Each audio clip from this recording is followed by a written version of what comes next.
कैसे हैं आप सभी? मैं आशा करती हूँ आप सभी लोग स्वस्थ और प्रसन्न होंगे।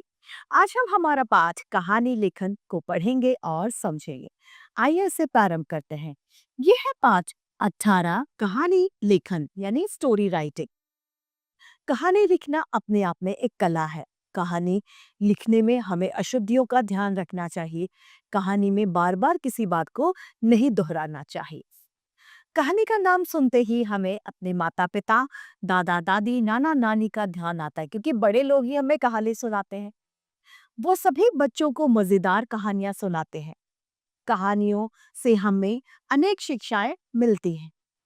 कहानी लिखते समय हमें ये बात ध्यान में रखनी चाहिए कि कहानी का विषय आकर्षक और रोचक होना चाहिए। कहानी में छोटे छोटे वाक्यों को लिखना चाहिए। सरल और स्पष्ट भाषा का हमें उसमें प्रयोग करना चाहिए। कहानी का शीर्षक छोटा और आकर्षक होना चाहिए। कहानी से मिलने वाली शिक्षाएं अंत में होनी जरूर चाहिए। कहानी लेखन का तरीका। कहानी दो तरीके से लिखी जा सकती है, या तो शब्द संकेत के आधार पर या फिर संकेतों या फिर और चित्रों के आधार पर। यहाँ पर हमें शब्द संकेत दिए गए हैं।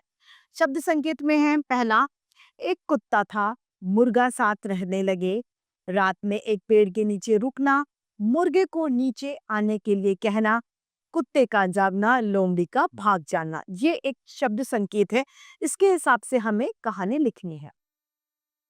हम क्या लिखेंगे? एक समय की बात है, एक मुर्गा और कुत्ता दोनों में दोस्ती हो गई। उन्होंने उन्होंने ये निश्चय किया कि अब वो साथ साथ ही रहेंगे। एक बार दोनों घूमने निकले। रात हो गई। वे पेड़ के नीचे पेड़ के पास ही रुक गए, यानी ठहर गए। मुर्गा पेड़ के ऊपर सो गया और कुत्ता पेड़ के नीचे। सुबह होने पर मुर्गा बांग देने लगा, यानी मुर्गा बोलने लग गया। मुर्गे की आवाज सुनकर लोमड़ी दौड़कर आई। उसने मुर्गे से कहा, तुम्हारी आवाज बहुत मीठी है, नीचे उतरो, मैं सुनना चाहता हूँ। मुर्गे ने कहा, सराय के मालिक के आने के बाद ही उतरूंगा।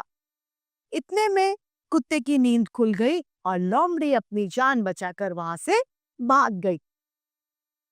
इससे हमें यह शिक्षा मिलती है कि हमें मुसीबत के समय बुद्धि से काम लेना चाहिए। दूसरा है हमारा संकेत और चित्रों के आधार पर दूसरी कहानी। संकेत है शेर का इधर उधर घूमना, सेब दिखाना, बिना धोए खाना, कोयल को देखना, शेर का सभा करना, कोयल का चुप रहने के लिए अंगूठी मांगना, राज बताने के डर से शेर का अंगूठी देना, कोयल का दूसरे दिन हार मानना, शेर का हार देना, कोयल का मुकुट मांगना और शेर का क्रोधित होना।